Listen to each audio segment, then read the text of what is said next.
haray musidɓe yiɓe ko fuɗɗotoɗen ɗo taw ko adagol taw yafinagol e moɗon o retard waɗɗo ɗo kañum kadi mo tawata woɓɓe landiki en yer retard ɗin fi juulugol maɓɓe geeƴe o minen kadi tawi waɗu ton heewi kamen wontiri ɗo ƴetti men ɗon haray tan ɓuri ka tawno haray meɗen eɓɓi noon e wiwno ko 20h30 wonno ɗen e fuɗɗade kono no mi wiri noon minen kadi tawi waɗu toon fewndike ɗo fi juulugol ngol o taw landolal noon haray ko waɗu toon mbo so tawi haray ko fana labbe on kañum kadi wona juulede en tout cas do haray waɗu toon heewi minen kadi sengo ka amen ɗo watti ɗon kañum kadi mi hikkana ɗon kañum kadi haray landagol on est ce que son on hino nanade moƴƴa noon.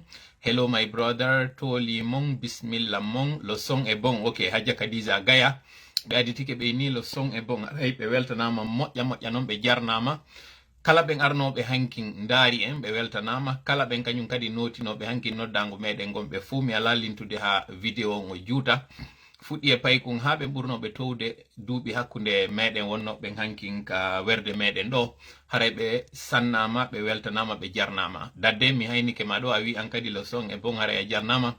Mariama Diallo Nasrul Islam wontiranɗo en sengo Belgique haray a salminama balde bole kuufa ley futanke jeyal modi kala ɓe wonɓe ɗo haray on yafoto Tijjani Sow fuɗɗoɗen haray yewtere meɗen nden hande ɗo haray mi toriki Allah yo taw hara mo kala e moɗon inde muɗum e yettore muɗum yo taw ko jam e kisye woni ko heeri e moɗon aljim bari inni kañum kadi le son e bon vraiment haray ɗo fellitani e wondema le son e bon hande ɗo kadi ko portrait wonɗen e waɗude direct meɗen on saabu hanki woɓɓe waɗanno e remarque on inni haray hiɓe weltori yo taw hara vidéo on ko en portrait waɗete pas en paysage sina noon mi fawi haray ko inverse on haray ko paysage kamɓe falno haray wiide pas en portrait par ce que mi sikkari ko portrait wonno ɗen e wadde joni noon ko paysage wonɗen e wadde ɗo direct meɗen on ndaren ɗon kañum kadi haray jama on on landama konno haray si ɗum ɗon kañum kadi haray weeli on no tawata haray ko ni wonɗen e warrude éclairage on noon no gasa kadi ka o manque seeɗa kono on yaafoto ko condition ji ɗin ɗo yo en gaynu régulde piiji ɗin fof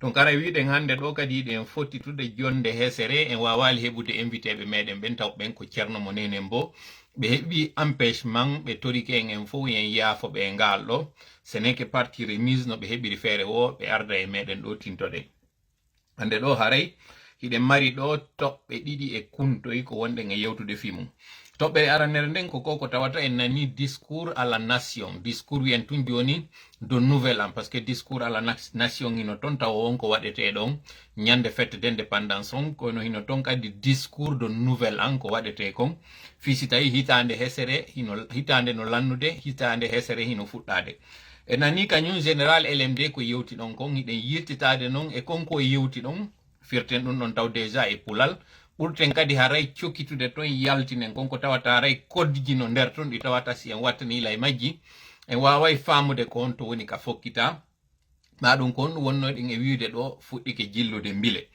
toɓɓere ɗimmere nden ko o constat mo tawata en yi recyclage no waɗude en fuɗɗinoke dañande har yewtude fi muɗum kono en juutinali moƴƴa hande ɗo noon landiɗen wiwɗen CNRD on est ce que noon si tawino noon hara noon CNRD on jaka ko cerbère kono ɗum no woni taw cerbère o waway andude ɗum kay yewtere meɗen ɗo anden kadi kon ɗum waɗi si suɓani ɗen noon tawɓe ɓe noon haray no andi mythologie grec on haray ɓe andi kon ɗum wiyete cerbère sen iwi ɗon aren noon ka toɓɓere tammere tawde nden ko kuntoy toɓɓe o ndaray ɗo noon hande wi on toɓɓe yewteteɗen ɗe ɗuuɗa kono nde ɗen serta ɗo hande on tawa jaka hari ko yewtete kon no ɗuuɗi sabu discours on tun taw sen jentitike mo moƴƴa en jentorimo hakkil e faamu e waway faamude piiji buyɗi tawata jaka hino jilli jaka kañum kadi hino satti hino metti jittude haray mi toriki Allah noon newnanɗo en hewɗintingol nde jonde meɗen ɗo yo hawrindinan e sawabay ko moni e yewtude ɗo kon yo wuufinan kon ko tawata si mi fuufi ɗo ma si tawi mi furi ɗo ma si mi yaltini ɗo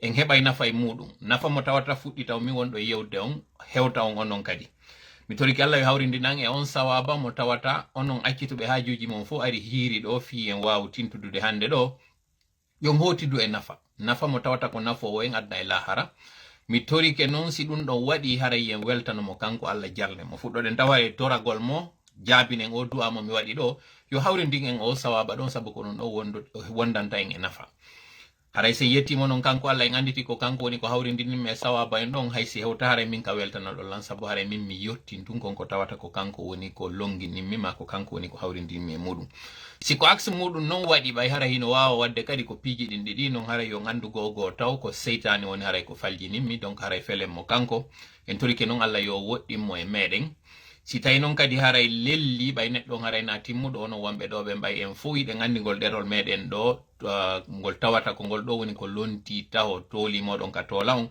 ngol wonɗen e noddude hakkil faamu e pinal haray yo gandu onon kadi ko on animoɓe ngol ɗerol ɗo donc haray onon kadi ɗo wawi lellitade konko tawata hino lelli sabu ko ɗum woni ko woni en e wallitade ɗo amin ya Allah haray ɗen fuɗɗade yewtere meɗen nden ɗo noon yen fuɗɗo yewtere meɗen nden ɗo yafo ɗon lan taw haray mi fuɗɗoro ka divers ji ɗo divers goto e divers ji ɗin sabu eɗen mari ɗo divers ji tati ha nayyi divers ara noon taw ɗo yomi yewtude emmo ɗo mi falete haray yiltitade e koko tawata haray hiɗon andi on fof ko tawayno hay fewndo paykun yagal hari ɗen marno tindi e taali ɗen marno konko tawata si paykoye fokkitino walade koye talanteno miɗo manditi par exemple jajirawa mo mi ɓuri ɓattodirde on ka duuɓi hari mo wawno taalude moƴƴa o taalayno ɗin taaliji ɗi tawata si a taskikiji moƴƴa hinaafi ɗanningol fayɓe tun taali wodirno taali hari no tawano e mum kañum kadi waajuji no tawano e mum gimɗi no tawano e mum gimi ɗi pay kum heɓayno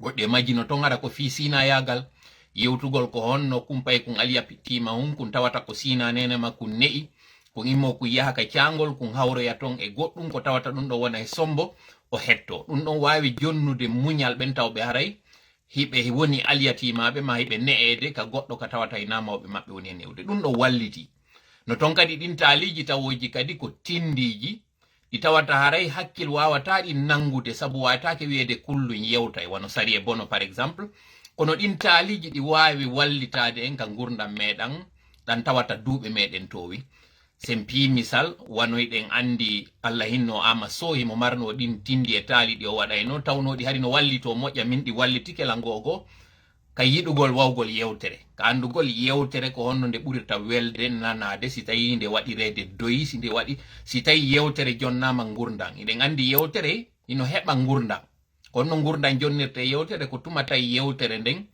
nde iwde e ɓernde nde hewta nden ɓernde ko honno non ɗum ɗo wawirta wadde ko tuma jonnuɗa yewtere maɗe nden wonki haɗaɗa ƴettude hendu nde ɗa yewta hiɗa darade konko hana darade hiɗa yewtirde on tigi e ɗin ɗi tawata o wawa e famude misal ngal justement noon kam misal fuɗɗoren en ɗo iɗen andi no ton e ɗin tindi e taali ɗi mi nanuno mi anda siko ama so waɗi mi fellita ɗon on e siko geeto waɗayno kaɓe innata ɗon hoore mbeewa eɗen andi hoore mbeewa ko yimɓe yaltayno fokkita e lawol ɓe ara ɓe tawa hoore mbewayno taƴƴiyani ɓe ara ɓe yiya hoore ara nder nden nden innawa moko ba ko yiwoyo fanku nani na ko moko ba nani wo wowlata ko hoore mbewa yewtuno hiɗen andi taw mbewa yewtata ka faamu neɗɗanke on si yehi non ha tawi na mbewa mban fof ko hoore mabba on tun taƴa innama mban nden hoore no yewta hakkil wata nangude ɗum no kono hakkil tawkikin ko hakkil woni e gollitirede waway faamude ko on ɗum haray misaɗo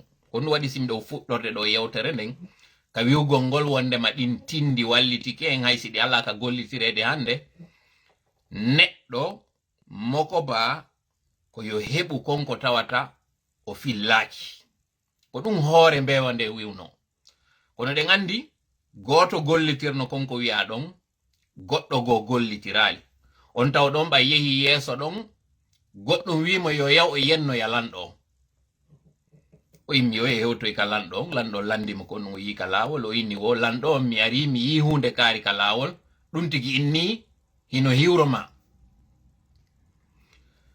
joni noon lanɗo yo yeete hoore mbewa ma huɗɗum inni no hiwromo o sikkay kanko ko yawre wona e waɗede on nelani nden hoore nde ari ɗen andi ɗon ɓay haray nawi histoire o juutu ko honno on yahirno ɗon o noddi hoore mbera o innasi o noddi ka laabi tati tun mba notaki ko taƴeteɗo hoore nden si mbewa man ɗo waɗo hito ko ɗum waɗi si fuɗɗorɗon nde yewtere nden hande ɗo ka réseau sociaux ji mi anda si ɗen gollitirde on hoore mbewa ka innano ɗon neɗɗo ko yiwu ko o fanki hande ɗo réseau sociaux ji ɗin woni ka tawata kala konko yalti ko maayi yewte fimu ha ɗali ɗum tun joni yehi ha kadi koye woɓɓe goo kadi yewtu fi muɗum e piide misal ɗo on woni ɓe bus interpelle ɓe men inni koye men yewtu fi ko woni e feƴƴude fewndo ɗo hakkunde kañum alaji sellu e sonnajo tawɗo harayi no yewti fi maɓɓe no toñiri ɓe goɗɗum ko non wiyete dans le langage juridique ko ɓeynata kaari ko accusé ko toñaɗo mi faalaka yewtude fi on sujet no mi wi'iri non hoore mbewa nde yeetinola neɗɗo ko yo yiw ko o fanki na ko o yiwo o filloto joni non ɗo min naynaka o yii wo o yewtata fi muɗum kono ka teddingol on waɗi simiɗo hewtinde nde yewtere ɗo mi fuɗɗoronde mi yeeto on wondema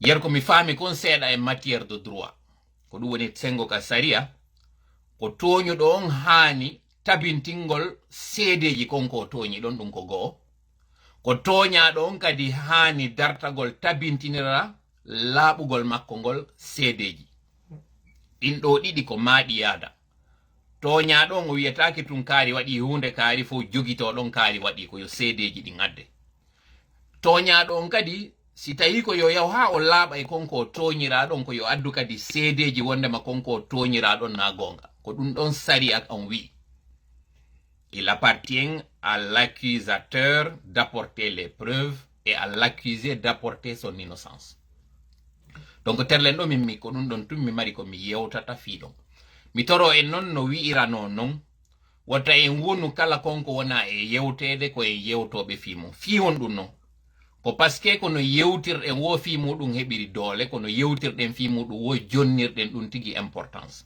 hande ɗo miɗo mari suno yiwgol ngol ka réseau sociaux ji ɗo ayiyay goɗɗo no waɗa vidéo yenna sonka o heɓa yimɓe bus aroɓe ƴeewa ɓayna aro jento koyeɓe arɓe ƴeewa ko noon neɗɗo on wahi mo humpa ko woni e feƴƴude kono si a ndaari vidéo 5 minutes 7 minutes a heɓali e mum ko ɓeyduma ko nanuɗa e mum koko ɓurtama ƴawnude ɓernde nden kala ko heɓuɗa ɗon haray ko an ɗaɓi paske a nelanaka ya ar non heɗitoɗa a doolaka kadi a jooɗo heɗitoɗa ko an goo yehi aboni e konko nanoyɗa ɗon donc ko an yehi no wi'iri non aboniɗa seke ko ɗum woni arɗa hande kadi wiwɗa mi tawama e ɓen tawɓe eɗen andi so ɓe inni kaari no mari abonnement par exemple internet ça veut dire ko service mo yehi mo ɗaɓɓi mo yoɓata fi muɗum joni noon enen no woodi ɗo aboniɗo ka prison e meɗen hande ɗo yawo ka kaso inna cuuɗi e sannude ka saare Conakry par exemple ka hoɗe goɗɗo ara inna min miɗo arde mi ƴetta loyer ka kaso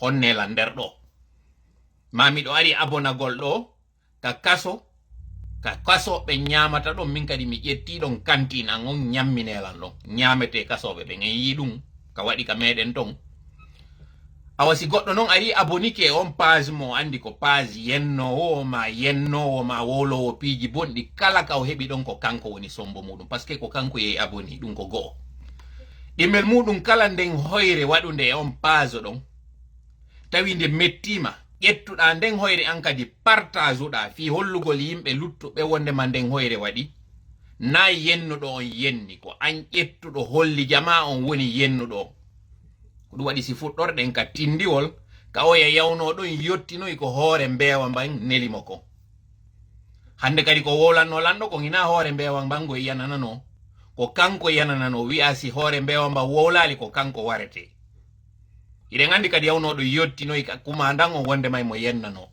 kumandan on ko kanko nanguno par ce que kanko yenna donc hande ɗo mi ala felde ɓen wonɓe yennude par ce que ko nature maɓɓe on non ko non ɓe wayi kamɓe kadi ko ɗum ɗon ɓe yiɗi ko ɗum ɗon ɓe waɗata ɓe exista ɓen ɗon mi yewtafi maɓɓe ha hay mi jonna ɓe doole ma mi jonna ɓe inde ma mi jonna ɓe mirin ma mi jonna ɓe hay e teddungal kono ko ɓen tawɓe ɓen e moɗon ino tawa ɓen aroɓe jooɗo ndaran mi ɗo tawɓe ko tedduɓe ɓe tawata ɗin haalaji battina e maɓɓe ha si ɓe ƴetta ɗin ɓe fewtina men ɓe inna men yewtu fi majji mi woni on e yewtorde fi wata on addan men sifa ɗin tunduɗi ɗo yandi mi jeeji on wata on tuuni déjà hoore mon yawgol ƴettoya sifa ɗin yewtereji saaki ton ɗi e français on nana e débat no waɗede ɓe inna je partage ton avis ko ɗum waɗi miɗo tawtuma e ko wonɗa yewde ko joni noon ɗi vidéo ji hoyre ɗin image ji ma ɗin page ji ɓen wonɓe yennude mi ya yimɓe tawɓe innay ko yenna kon no musa ɓe kono eɓe partage ɗin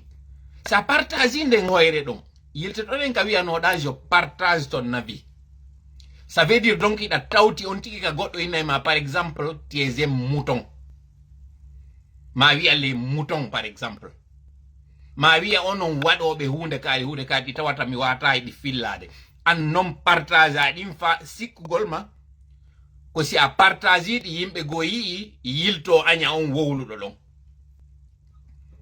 alors que non kanko ka wowli ɗon ino wawi wasi goɗɗo naati e nder hurgo mum jooɗike nder ton tuunini ka nder hurgo si o laɓɓinike nder ton o yalti ko hurgo ngon tun andi ko waɗi nder ton ko kono konko tuuni ɗon so o yaltidi e muɗum o laɓɓinali ka o yehi wo luuɓoye joni non ko an woni wallude o ɗo ko yehi o tuuninoy ko yo ƴettu o yaha o luɓɓina e yimɓe luttuɓen à travers kon gonɗa partage ude ɗon déjà audience on ko an jonnimo on force mo mari ɗon par ce que kono yimɓe ɓen ɗuuɗiri ndargol wo o yi vuji ɗin o andi jaka ko woni e wadde kon battini par ce que ko yimɓe o faala yo hewtiɓe donc ko raɓɓiɗi ko jama malheur meɗen on ko enen woni sombo makko wano non kadi bonheur meɗen on ko enen kadi créatamo tanke hiɗon yaade abono e page ji yennoɓe hiɗon jonnude ɓe force tanke hiɗon udditude image ji maɓɓe daronɗi haysi ko fiyon sakkitor wiwgol o ko huɗaɗo o ko hunde kaari o woni taw arano wallitiɗo mon jonni hoore mon kañum kadi kala muuso ɓernde e mettu ɓernde ko heɓuɗon nder ɗon par ce que so yahano to daroyɗon on andata fuɗɗiɗo kadi yewtugol on fi muɗum wo taƴanemo ɗon kañum kadi haala tan gaynon ɗon an onon e on tigi donc haray mi taƴa ɗum ɗo cour fi Allah hoti annabijo wata on hewtinan men sifa ɗi yewtireji nder ɗo wata on addan men sifa ɗin piiji nder ɗo mi jeeji on kala wattituɗo sifa ɗum ɗo haray wandu kanko woni e wadde hawre nden hakkunde amen e on tigi kikil soit yandi wallinane min fi ɗum ɗon par ce que kono wonɗon e yewtirde fi ɗum ɗo wo commenton waɗon ɗum ɗon sujet d' actualité wonɗen e yaltude essentiel ji ɗin parlant justement d' essentiel ko tawata kon haray no hanuno e yewtede fuɗɗoɗen toɓɓere meɗen ara nder nde yaafo ɗon non ko tawata ɗo combien minute ƴettuɗen ɗo déjà fi yewtugol ko minni ɗo mi falaka yewtude fi muɗum combien minute woni ko yalti ɗo 20 minutes fi piwum taw kum haysi mi yewtuno fi makkun ko hawa ɗo kono finu ye wawo famotirde moƴƴe anden hara ɗum ɗo wattitali anden kadi ko on to woni ngakku meɗen on kon to woni sonja meɗen on waɗi si mi yewti mi ƴetti tangan on fof fi ɗum ɗo yandi kadi non mi torike on sakite nde yewtere ɗo andi non kadi jama on fof siko yen heɓu lekki ko ma suɓoɗen ɓen ɓe jentotoɗen ɓen kadi jenteteɓe ɓe suɓo kadi konko ɓe yewtata ɓe ɓendina moƴƴa sabu si ɓe ɓendinali moƴƴa ñamete mo ɓe woni e defude ɓe serva jama on haray ɓe waɗi doguredu e nder société on ɓe waɗi dogureju e nder galle ɗi fuɗɗoɗen non joni konko tawata en tañƴini no gasa si en gollitiri woday ko naftorɗen aren e o discours mo tawata ko kanko général LMD waɗi discours mo tawata mi fala yon jentitomo ɗo en fop nanen mo wawe non darude ton ko tawata ɗum ɗon ko plus important ko ɗum ɗon woni ko andinta en ko honto fokkita ko ɗum ɗon woni ko tawata hiɗen haton jini fewn ɗo endingol fi muɗum ko tawata ko essentiel on non par ce que hiɗen weddintinede e goɗɗi goo jokken ɗin ɗon seken conci meɗen liɓen ndimu meɗen haray no ton ko tawata si tawi en fo en concentrine ko e muɗum woday ko hewtini en nokkugo jentitoɗen o discours ɗo mo général Laye Mamadi waɗi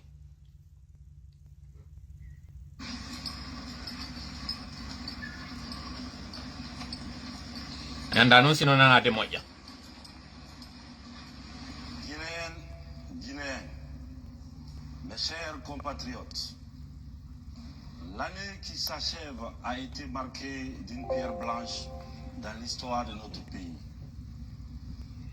est ce que ino nanade taw moƴƴa ko wona yewtede kon par ce que no ɗo ko mi faala en jentito moƴƴa anden ko honto woni ka fokkita mi faala en jentito ɗo moƴƴa nde yewtere ɗo par ce que ino ton ko mi faala en fof ko tawata no gasa fof wattanaka yila e muɗum est ce que son on hino nanade moƴƴa mi habbito ɗo quelques secondes est ce que son on hino nanade moƴƴa ɗo par ce que mi nani buyno commenta ɗo tigi en waɗay discours on ndaren point fort et point faible discours général Laye Mamadi on mais no ton toɓɓere nde tawata mi faala nande moƴƴa. Donc Khadija plus Issa, oui, c'est audible. Elle aura été celle de la clôture d'un chapitre peu glorieux, mais aussi le commencement d'un autre plus radieux, celui de l'espérance, celui de la renaissance. Nous laissons derrière nous la violence et l'arrogance. Derrière nous, la division et les dilapidations. Mi waɗa ɗo taw pause mi précise ɗo piiji ɗiɗi. Ɗin ɗon piiji ɗiɗi mi faala kadi noon sakite nde yewtere ɗo. Mi ɗuɗa wigol on sakite yewtere kono mi faala vraiment yon sakitu nde yewtere ɗo. Ko 3100 et quelque woni ko mi reni ɗo. Mi faala yen heɓu maximum fi oɗo. Fi en wawu kadi hewtinde nde yewtere ɗo moƴƴa. Nde hewta moƴƴa jama on. De toutes catégories confondues, de toutes les ethnies confondues, pour qu'on sache très bien qu'est-ce qu'il faut décoder de ce discours et qu'est-ce qu'il faut s'attendre, de quoi il faut s'attendre de ce discours-là, qui a des points forts et des points faibles. Nous allons justement commencer par les points forts de ce discours. D'abord, comme premier point, nous avons le décor et le cadre. Ça, c'est quelque chose de très important et de très, très capital dans la communication. Ça a été une réussite totale. Ensuite, au niveau du gestuel et du non-verbal, là aussi, c'est un point fort de ce discours. Ensuite, au niveau des points forts, il y a le langage des sourds. Les gens n'ont pas porté attention à ça, mais le langage des sourds aussi, c'est une nouveauté. Donc, vous avez des yewtude do taw tobbe de tawata den, no ton en de tawata ko tabitude few discours on himo keldi, ino ton kon ko tawata kanyum kadi haray ngakke no mudum waden on décryptage don taw on critique don taw siyay.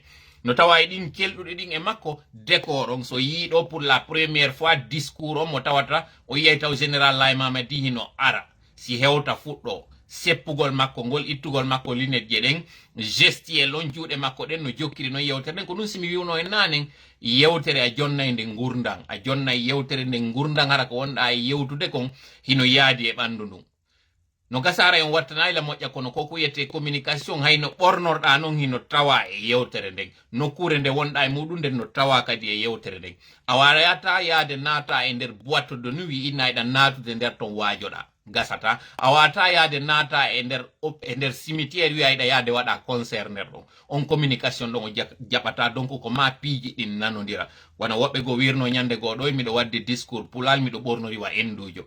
Voilà justement o yi non sifa on communication ɗon ko tawata kon o wiya e contraste no nder ton. Si taw non wara ko leppi e putormi wanno nanoto no moƴƴa nde yewtere ɗon nde faamo. Donc o yi ɗom ɗo waɗi veste on waɗi kañum kadi putorno no c'est pas pour rien waɗirɗen ɗum ɗon. Are non kañum kadi e langage des sourds e yiye ngal ɗo ino ton no gasa woɓɓe wattanayi lay mum ko tawata kon ɓe jukkunaɓe pahoɓe ɓen ɓe ko tawata hare kamɓe ɓe nanata yo ɓe yi e pahoɓe ɓen e boboɓe ɓen no wona yewtirede non ɗum ɗon kañum kadi hara ɓe wawa e famude ɗum ɗon kañum kadi ko nouveauté gono. Ensuite, diagnostic mo waɗi on fi nawnaji e tampereje, les mots dont souffre notre société. Il en a aussi parlé, le langage des sourds, comme j'ai dit, le diagnostic des maux de la société. Il a appelé à la cohésion, il a appelé à sa fermeté face à la division, l'ethnocentrisme et la division religieuse. Ensuite, il a parlé aussi de son appel à se concentrer sur l'essentiel. E nder yewtere makko nden ko ɗiɗo woni ɗi tawata ɗin tawɗo yen arde frenen e partiji ɗin kala e discours makko on ɗiɗo hara no hanini yaltintingol yugol ngol jama on fof ko yo jogodir ko ɗum ɗon woni ko o wi joni noon e yawe joni kadi ka tawata ɗon noon hakkude ko o wowli kon e ko woni e feƴƴude kon est ce que hino feppodiri est ce que réalité on e discours on hino nanodi ɗen aro e joni kadi e ɗum ɗon. Ensuite ko woni e wiide kon concentre ɗen essentiel on kon ko tawata haray ko ɗin ɗo woni farillaji ɗin ma ko ɗin ɗo woni hittuɗi ɗin ko ɗin ɗo woni himmuɗi ɗin iwen e ko tawata haray ko merente o. Ensuite no tawa kadi e ɗin kerɗuɗi kon ko wiyata kon o faami frustration jama on, donc o andi jama on hino ton piiji ɗi tawata haray incompréhension waɗi ko inata incompréhension ko tawata haray ko goɗɗum o annino kono jama on yiya goɗɗum ngo yewti kadi fi ɗum ɗon c'est très bien yo andin effectivement wondema jama on fuɗɗike heɓude frustration ɓe heɓuke heɓude dutiji e ko woni yaade ko ça aussi c'était bien.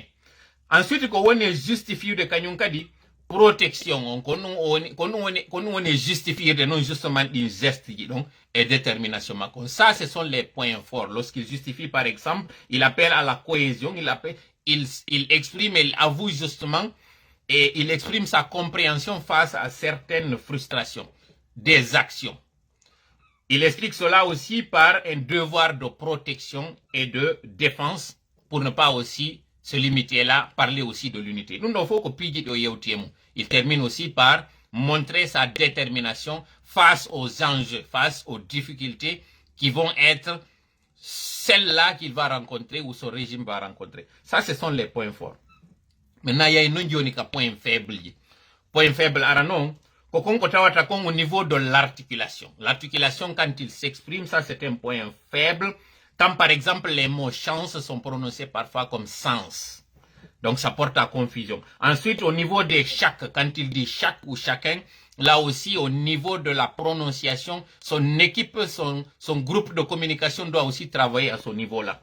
Ensuite, sans parler de la ponctuation. Au niveau de la ponctuation, quand par exemple il dit plus de 60 ans après, il s'arrête, il continue notre indépendance, alors qu'en réalité, il devait dire après plus de 60 ans après notre indépendance, c'était la même phrase. Ça aussi, au niveau de la ponctuation, il y a eu un problème. Ensuite, quand il parle de particularismes régionaux, là aussi, il disait ce particularisme régional, c'est ce qu'il voulait dire. Ces erreurs-là aussi devaient être corrigées au niveau de sa communication. Ça aussi, c'était un autre point faible. Il y a beaucoup de points sur lesquels nous pouvions discuter ici, comme par exemple au niveau des fautes grammaticales aussi, quand il dit prise de position religieuse. Ça aussi, c'était une faute que l'équipe de communication aurait dû corriger.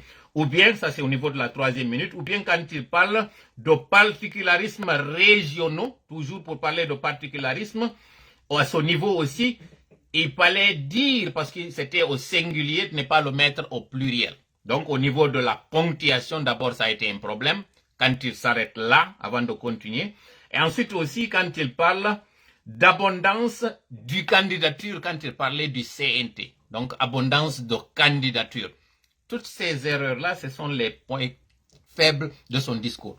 Donc on y a photo yewternende waɗude langage ɗi ɗiɗi parce que na onon tu wona yewtede kanko waɗuɗon kañum kadi mo yewtede hay sinon o nanay pulangal en yewtay kañum kadi fiyo population o waw kañum kadi nanude anda aren non joni e discours on ɗiɗo ko ɗin ɗi yaltintinɗen nder ton ɗi tawata haray ko point faible je yewtere makko nden jentitoɗen on discours on sen ari ha e nokku frenen ɗon commenten ɗon seeɗa ko on ɗum woni ko fandaɗon ma ko on ɗum woni ko wiɗon ma ko on ɗum woni ko sikkuɗon ɗon si continue.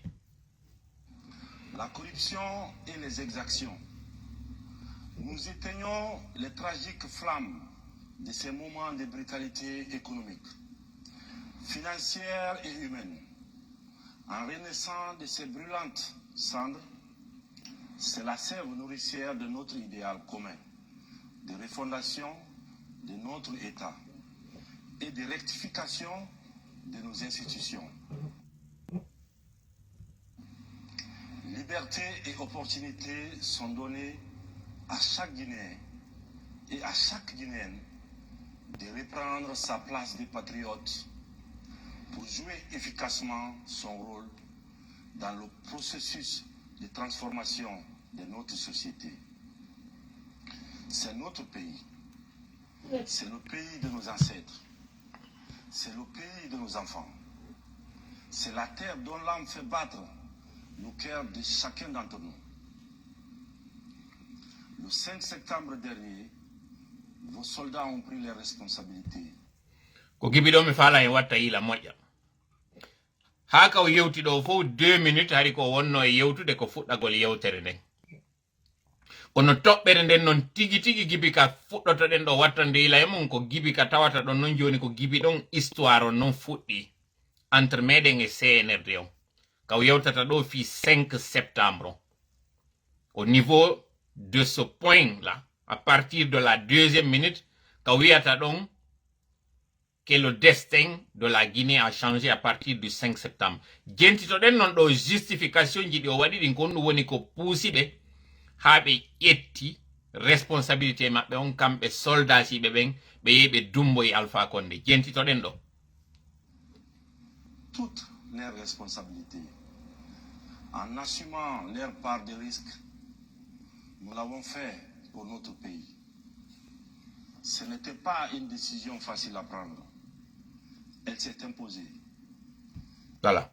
Oyni immagol maɓɓe yaha ɗon ina piwum welno kum fi ɗum ɗon hiɗen tawti ɓe wondema kono ɓe wiri non ils sont allés à la mort. Ce n'était pas une décision facile.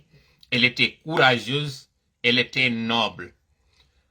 Donc ɓay noon ɓe yimmike ɓe yeehi ton hari ko paske ɓe ndaari ɓe tawi situation on hari imposike wattane no yila moƴƴa non e o parti ɗo mo mi innata ɗon wondema yen andoy on yiyoye non kon ɗum mi commentoyta ɗon ka o wi kon kanko tigi o reconnaisi o jonniti en gonga ko wiwno ɗen kon mangore nden hari nde ɓendi hari lutti tettugol nde tun hari en ufinde ha nde ɓendi lutti hande kadi argol tettande tun o inni wo donc elle s'était imposée d'elle-même. Situation on immagol maɓɓe ya waɗa coup d'état on ko mettuno ɗum fi déjà hina kadi suynino ɗum kono situation on no yahirno non ha tawi hande kadi ɗon ko maɗum ɗon waɗe tawi ko maɓe immo nden ñande mi faala yon partage moƴƴa o vidéo mi ɗuɗa wiwgol en partage moƴƴa mais o yiyay non faamon ko ko woni e fokkitude ɗo ko honɗum waɗi si yiɗen fokkintinde ɗum ɗo e ko honɗum kadi waɗi si jama on duwaka rekilude ma duwaka frenude ma duwa hulude nangen e wedditagol e goɗɗigo waddoji en alors que non essentiel on iɗen jogimo partage moƴƴa mi jeeji on o vidéo miɗo andi ni ɓigo e fewno ɗo kono partage moƴƴa o vidéo ɗo jentito ɗon ɗi partiji ɗo parce que ko décryptage si en faala andude ko honɗum woni ko fokkitigon ko honɗum woni kadi ko hanuɗe enen kadi fokkintingol parce que goɗɗum fokkiti ko tawata o discours ɗo yewti en non seulement ko feƴƴi kon ko fewndi kon e ko woni arde ko jentite ɗen non moƴƴa ɗo yewtere nden partage moƴƴa mi faala o vidéo ɗo yen heɓu maximum de partage makko mi yiltito e kum parti on ɗo jentito ɗen kum moƴƴa na mi wowligoy koko woni e wolde ko mi woni en e firtande mi woni en e commentande si tawi non ko mi woni e commantude kon kadi hawritali onon kadi kon jong hakkilɓe o waway andude si mi falji e si mi hawriti jentite moƴƴa yewtere nden mi yiltito e mayre nde tawata ko kañum général Laye Mamady yewti na min tola yewti mi firtanay en woni yer faamu an ngun en fof ndaren konko yewti ɗo mi yiltito. Toutes leurs responsabilités en assumant leur part de risque. Nous l'avons fait pour notre pays. Ce n'était pas une décision facile à prendre. Elle s'est imposée. Ce n'était pas une décision facile à prendre, elle s'était imposée. Kombo imposé une situation non. Ko finkari ƴetta waɗa ka hoore kañum général Laye Mamady inna yahu waɗa coup d'état. Ka ko alhaali on tigi imposé ni coup d'état on ko yo waɗe. On non alhaaliji ko ɗiɗi. Alhaali ara non ko situation leydi ndin par rapport e Alpha Condé. C'est-à-dire onon jama on wonɓe ndarde ɗo wannoɓe cippiro ngon ha leydi ndi ndi woni kandi woni ɗon hande kadi tawi ala yaade yeeso ala yiltitade darike ɗum ɗon woni premier facteur on imposinɗo situation on faame de moƴƴa yewtere nden ɗo par ce que na mi yewti ko kanko yewti mi laɓɓinanayi en woni mi firtanayi en ko yewti kon kañum général Laye Mamady. Ensuite deuxième situation on na wiwgol tun kañum kadi de jama on no yiɗana kanko kadi yawnoɗo waɗi coup d'état on hari ko soit kanko ma Alpha. Donc ko ɗi situation ji ɗo ɗiɗi hawtodiri tawi ko ma imme non hande kadi Alpha yahanoye. Elle s'était imposée d'elle-même. Elle n'était pas facile mais elle s'était imposée. Premier point. Continuez yewtere makko nden. Vous l'avez compris. Nous saluons l'adhésion populaire que la prise de pouvoir a suscité. O weltori adhésion populaire on mo tawata prise de pouvoir on waɗi. C'est ce que ça veut dire en langage simple. Iɗon andi mi yetiki on coup d'état on ɓay waɗi woɓɓe ɗanninno téléphone ji muɗum tawnoɓe falanomo jamfade hande kadi tawi no ɓe eɓɓirno no yo mission o waɗu hande kadi tawi feƴƴirali non toujours ko non siɗa yaade engage o e plan ko ya heɓu plan A plan B wonde parfois même plan C. si plan A on non waɗama o yehi ha e nokku o fuɗɗike darade koye taw plan B no woodi kono ka margol makko hakkil o waɗi non adhésion populaire ko on ɗum no wonno on adhésion populaire o yiltiti kadi e mon onon jama on ko onon jama on woni ko validi coup d'état on non seulement ko onon créé coup d'état on condition ji makko ɗin kono onon kadi accompagné coup d'état on jonnimo légitimité makko femme moƴƴa kum parti on ɗum partage moƴƴa yewtere nden parce que mi faalaka en yiltitoy ɗum ɗo hande kadi waɗen va et vient ɓay tum mi yi ka réseaux sociaux ji no woodi ɗin wonɗe e yaltude wedditina en e essentiel o tawa ko nangugol ñippugol giiteeli tum wonɗen na yewgol e ko woni e essentiel kon mi faala noon yaltinande en ɗin ɗi tawno mi faalano kaari yaltinande maray no mettuno fi yo ɗi yaltine fewndo on tuma iɗon andi ko feƴƴino kollo 21 han joni taw mi yewtali on fi kon ɗum feƴƴino 21 ka palais mais yetino non ça a été dit même si tout n'a pas été dit mais c'est dit o yiyay non ka barɗe aloje ɗo ko on ɗum woni konko mi wiwno on ɗon tout n'a pas été dit mais au moins c'est dit ça c'est un deuxièmement kadi on wawa famude ha honto si mi inni on jilli e mbile fi on famude panique wi hal landaki haka waɗe parce que o yiyay non joni ka yewtere ɗo ɗin parce que ji ɗon sakite moƴƴa yewtere nden fi Allah jentitoɗe moƴƴa kay parce que ɗo koko yewti ko mi woni en e firtande fi en nanu ardinen ɓendinen hakkille muɗum mi yiltito kadi kum parti un ɗo o inni vous l'avez validé vous l'avez accompagné ce qui est certes si jama on yaltano ndeññande kelli accompagné ƴiƴe hibbayno ndeññande fuɗɗi e makko kanko tigi yawnoɗon waɗi coup d'état on ha e nokku falanoɓe mo go jamfade nder ton tawi heddiki hande kadi yoɓe jamfomo tun hande kadi équipe maɓɓe kamɓe seeɗaɓe yawnoɓen hande kadi yane e maɓɓe faame kum parti on ɗon wondema ko onon jama on créé condition ji coup d'état on onon kadi ari accompagné fi on coup d'état ɗon yo o wawu marsude donc ande ko onon jogui pouvoir o ça c'est un famotiren ɗon taw continuer no yewtere nden c'est le symbole de notre légitimité. C'est le symbole de notre légitimité. Ko ɗum woni symbole de notre légitimité on yiltitoɗen ko légitimité hombo taw yiltitoɗen e kum parti on ɗo yande ko ɗum siminni on toɓɓeɗen ɗe ɗuɗɗinaka kono sen jentitike discours o moƴƴa kala ko hanuɗen faamude kon hino nder ɗo mi yiltito kum parti on ɗo yandi hara on settinali jentitoɗen moƴƴa. Vous avez compris. Nous saluons l'adhésion populaire que la prise de pouvoir a suscité. C'est le symbole de notre légitimité. Nous saluons l'adhésion populaire que notre prise de pouvoir a sollicité. Cela est la source de notre légitimité. Qu'est-ce que ça veut dire en langage simple? Fiyon wa famude. So nani lando ko laamu. So nani laamu ko yimɓe. Ko yimɓe ɓen woni ko jogi doole ɗen na pinkaje ɗen na laamu ngun woni doole ɗen. Faame ɗum ɗo moƴƴa jama. Na jogiiɗo finkari ndin mari doole ɗen ko kanko jogi ko hulɓini kon. Kono ko jogi doole ɗen ko jama on wondi e doole ɗen.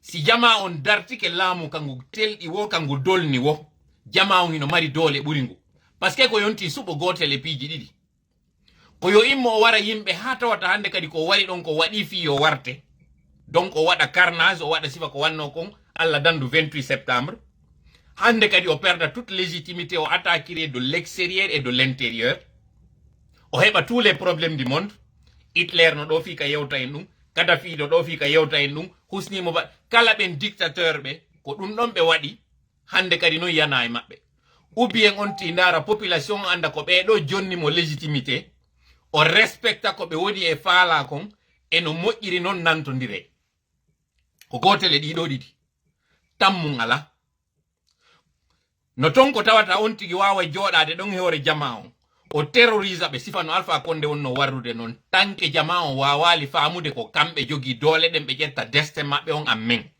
ko ɗum ɗo wanno ɗen 2020 ɗo ha 2021 ko ƴettugol destin meɗen on amen anden ko enen jogi économie on simi inni noon enen population ko enen jogi légitimité on simi inni ɗum kadi ko population on ko enen jogi force on simi inni ɗum ko population on faame ɗum ɗon moƴƴa jama andon force on kaka peuple o woni kaka population o woni kala faalaɗo heɓude doole ko on population ɗon o ɓaroto e mum ko ɗum waɗi politicien si ari ko wiyata ko fi mom mi woni e waɗirde même si ko fi makko mi waɗa ɗo non pause. Toute décision qui est faite pour nous mais sans nous est une décision qui est faite contre nous. Ça c'est clair. Kala nden feere ƴettande wiyande ko fi amen kono ko e ɓaawo amen nde wona e ƴettede men tawnaka ko contre amen nde wona e waɗirede ko liddu amen. Ɗum ɗon nami woli ko penseur jo wi ɗum. Toute décision qui est faite pour nous mais sans nous elle est de fait contre nous. Ɗum ɗon mi yewta ɗum ɗon a langage clair et simple. Mi wi'a ko oɗo mi yewti mi wi'a ko oɗo mi yewti ko jama on fof mi yewti fiyen faamu ɗum ɗon. Si goɗɗum ino ƴettede feere no waɗede mais jama on alaka consultede nder muɗum hiɗa waɗude an tun a wi kadi ko fi jama wonɗa e warrude haray ɗum ɗon miɗo jiɓi ko on ɗum e ballal non. Très simple. Continue non joni miɗo tañƴini kum parti on ɗon en famotiri e makkum wondema légitimité CNRD on hande ɗo ko population on woni ko jonni CNRD légitimité muɗum. Continue non kadi. Plus de 60 ans après notre indépendance, nous avons décidé de donner une nouvelle chance à notre pays. Nous avons dressé le constat de la situation d'impasse et des risques majeurs pour notre cohésion nationale. Nous avons dressé le constat de la situation d'impasse. Kon woni impasse. Impasse ko tumata yarede fokkiti e lawol. Jokka lawol ngol ha aroya e nokku tawa lawol ngol no baara. Onno no baari ngol ko soit pongi no taƴi. Ma ɗum woɓɓe no wadde kulunji ko ɓuri welde fi kon fiyen faamu kamen.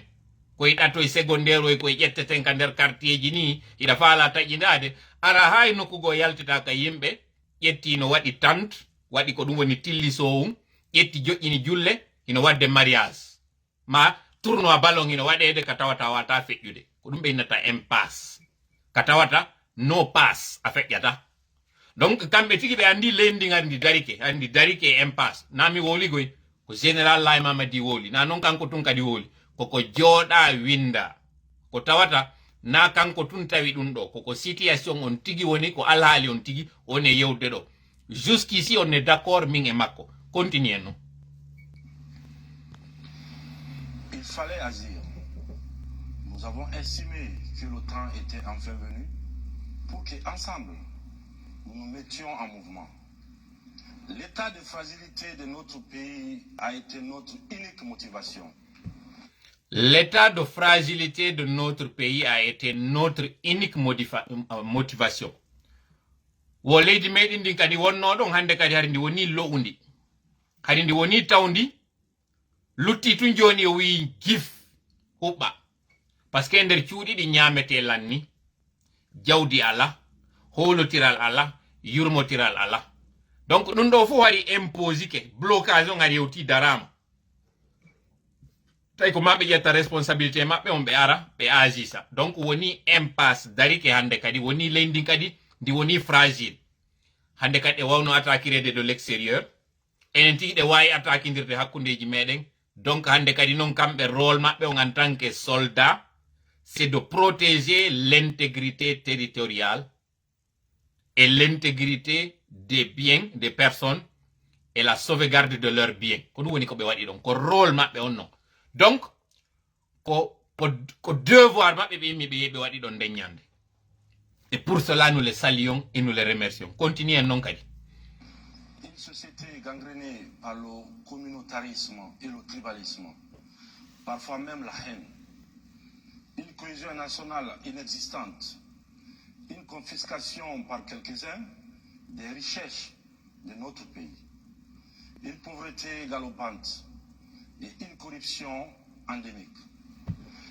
Mi waɗa ɗo kadi pause ka woni e wolde ɗo ɗin ɗi tawata ko ɗin woni ɗiɓe yiwno ɗin ɓe tawi ko ɗiɗo woni e soñjude tampere nden corruption on insécurité on ko tawata kon ko seeɗaɓe no jogi jawle kamɓe ɓe haari tew ɓurɓe ɗuɗude ɓen no mayde mok heege. Mi insista noon mi waɗa ɗo kadi pause go kañum kadi ka corruption corruption mo tawata on fewndo ka fewndide hande ɗo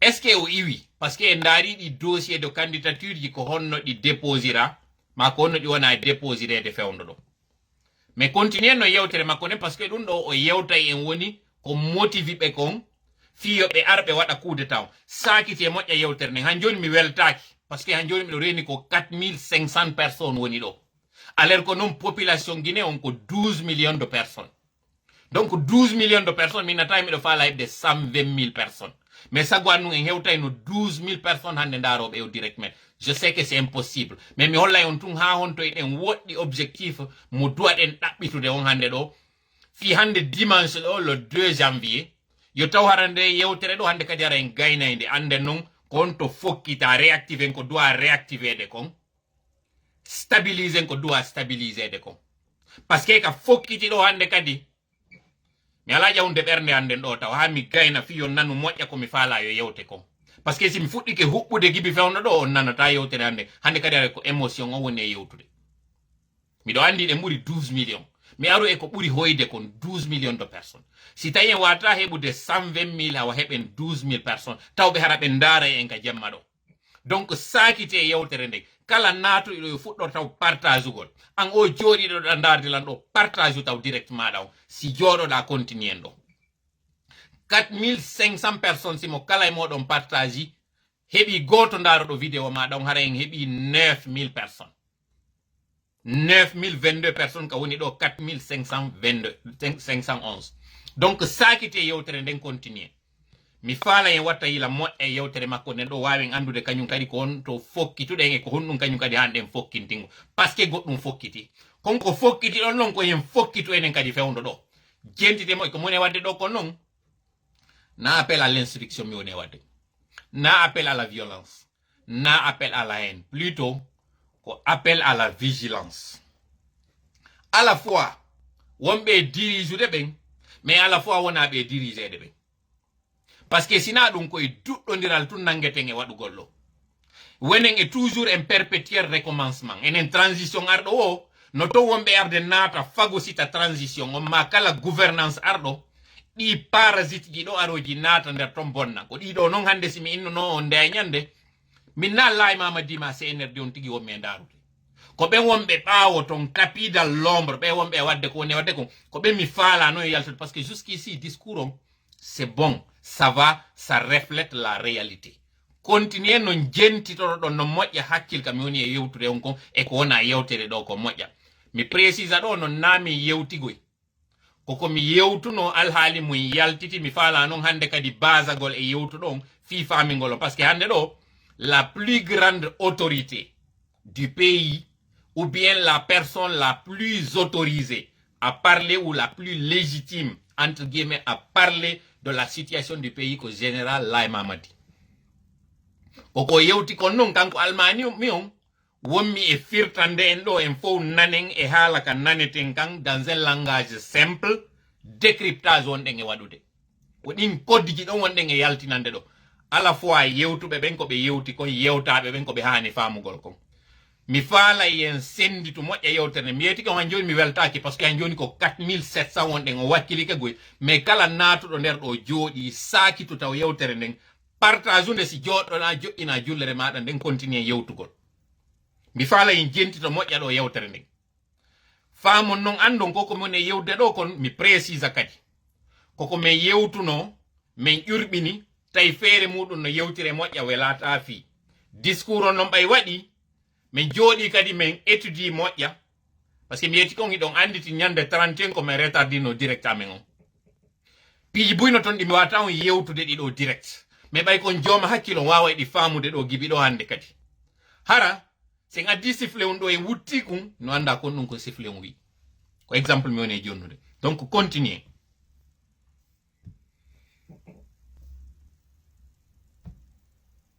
La Guinée et les Guinéens étaient touchés dans leur âme.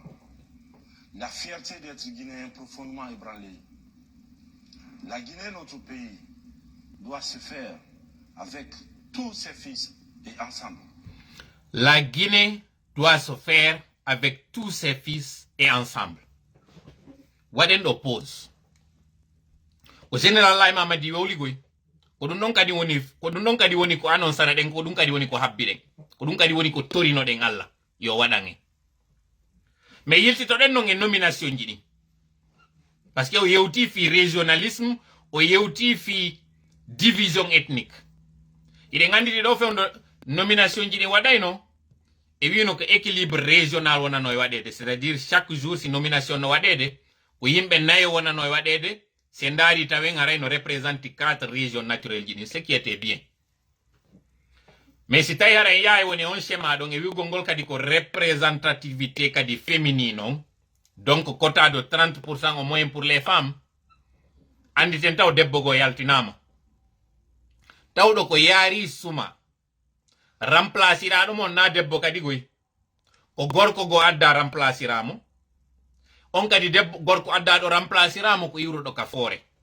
donc si ko terlen ɗon schéma o bonti ensuite iɗen andi kadi fewdo nomination ji préfet ɓe gouverneur ɓe wonano waɗede en jaɓano commantugol wiwɗen terlen ɗon ko wonɓe ɓen ka l'armée ko ɓen ɗo waɗete ton kono aren non e poste ministériel stratégique ji ɗin ministre de l'administration et du territoire iwruɗo de la même région que lui ministre de l'économie iwruɗo de la même région que lui ministre de la coopération et des affaires étrangères iwruɗo kañum kadi ka même région e makko défense on kan en ala wolude non poste stratégique jen fof en jaɓali commentude ɗo fimo parce que en faala ko yota wara ka adirawo ko terleng ethnique on commentaire ɗo non on constat ɗo namin tu waɗi mo ko jeeyaɓe tigi kañum kadi e leƴƴi luttuɗi waɗi on constat ɗo pour quelqu'un qui est venu justement combattre cela et mettre terme à cela pourquoi ne l'avoir pas équilibré e kadi en wowluno nde ñande wowlano sattinɗen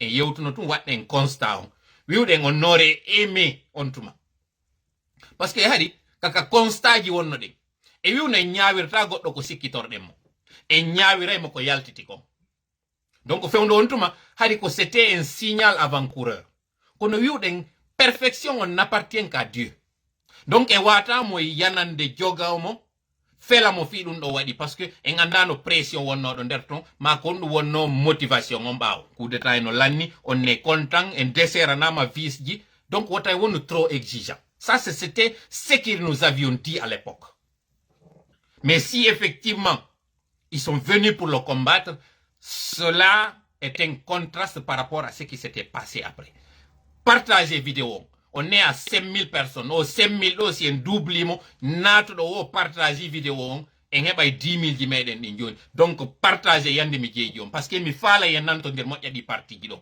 onon wonnoɓe critiqueude innanmi komi senerde ma wiya miɗo défendude lay mamadi ko ɗo non andoton position on kon ɗum woni équipe tola on ma kon ɗum woni position tola on mi andina on ɗo non je ne suis contre personne mais je suis avec personne je suis du côté de la vérité et de ce qui est censé.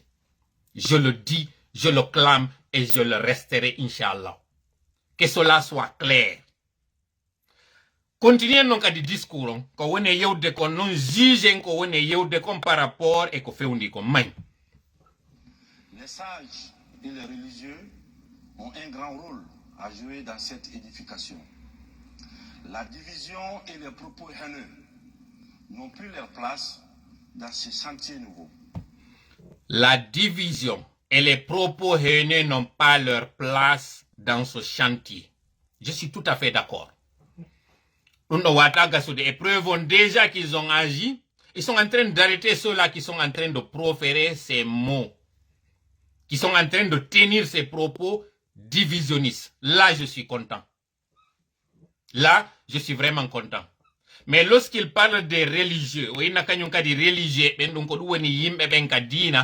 ko ɓe ƴettu responsabilité maɓɓe ɗum ɗo fof ko parce que monseigneur Robert Sala yewti gonga on inni wondema aéroport on doit ka innitirede là mon général à ce niveau si vous vous êtes adressé à monseigneur Robert Sara en parlant des religieux j'espère que vous êtes adressé aux religieux pour les appeler à vous accompagner dans votre chantier noble mais si vous voulez en fait faire taire ceux-là qui doivent vous dire la vérité alors là, dans ce cas, ceux-là qui sont en train de vous conseiller de faire taire ceux-là, c'est à ceux-là que nous avons affaire, pas à vous.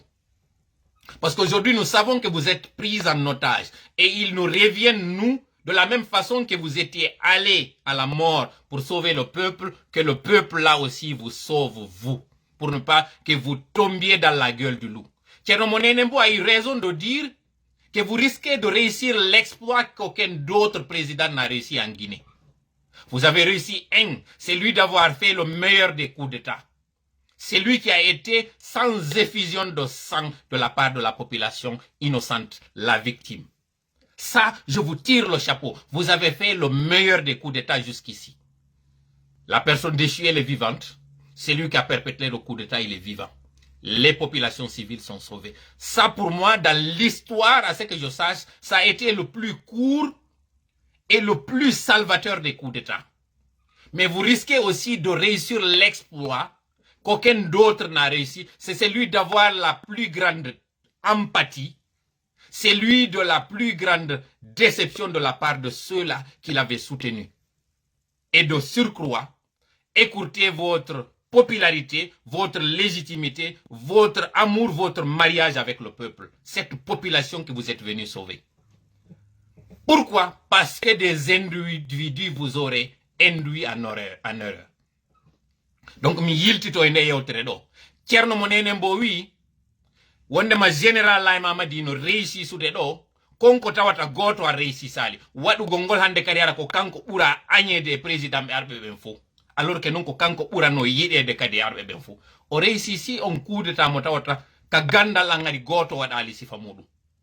On kudeta mo tawata waɗɗo kudeta on no wuuri no selli o ŋasaki. On waɗaɗo kudeta on e muɗum no wuurno no selli ŋasaki. Et fop ɓe wona nokku goto. Pour la première fois la Guinée heɓi président ɓe nayo e nder pays muɗum o. Un président en activité et 3 anciens présidents. Hari ɗum ɗon c'était du jamais vu. Enen hari en yali ancien président la Guinée. Cette fois-ci Allah newnanimo kanko wawi ɗum ɗo. Ça c'était un exploit qu'aucun d'autre n'avait réussi.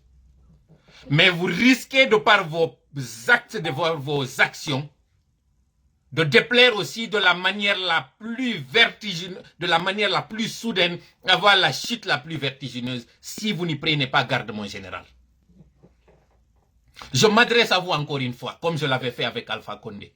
Et c'est mon cœur qui vous parle, mon général. Pour vous dire que votre discours nous a touchés lors de la prise du pouvoir. Votre arrivée a été une arrivée salvatrice. Vous avez été un sauveur. Le moment était vraiment celui que tous les Guinéens attendaient. Mais aujourd'hui, force est de constater que ça glisse, que vous êtes en train de glisser vers le chantier que vous aviez vous-même dit, évitons de tomber dans les erreurs du passé. Et vous êtes en train de les répéter, ces erreurs, mon général.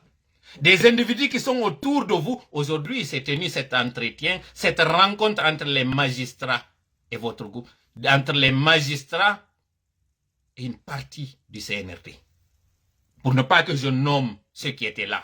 Parce que vous savez très bien de quoi je suis en train de parler. Aujourd'hui, je m'adresse à vous très gêné. Parce que d'habitude, je suis celui-là qui vous flatte. Je suis celui-là qui vous encense. Mais aujourd'hui, j'ai tendance à m'adresser à vous, ce que je ne voulais pas, avec un ton discourtois alors que vous méritez tout le respect. Mais en réalité, ce n'est pas à vous que je m'adresse. Je m'adresse à ceux-là qui sont derrière vous, qui veulent vous utiliser afin de vous mettre en mal avec votre peuple. Vous ne le méritez pas. Il est temps que vous vous réveillez de la même façon que vous vous êtes réveillé ce soir du 4 pour prendre votre destin en main et prendre le chemin de Sékou Touré. Vous êtes un soldat. Vous comprenez de quoi je suis en train de parler.